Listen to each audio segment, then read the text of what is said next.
ayan guys, for this video magluluto po tayo ng sinigang. Ito po ating sisigangin. May pusit, ayan po, manitis, kanuping. Ito po mga rekado natin: bawang, sibuyas, sili. Ito naman po ang kamatis.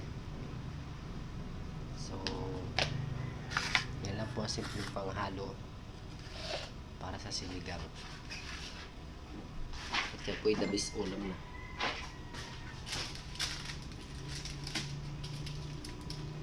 Ito po ang sinigang sampalok, ang paasim. Ito naman ang magic sarap.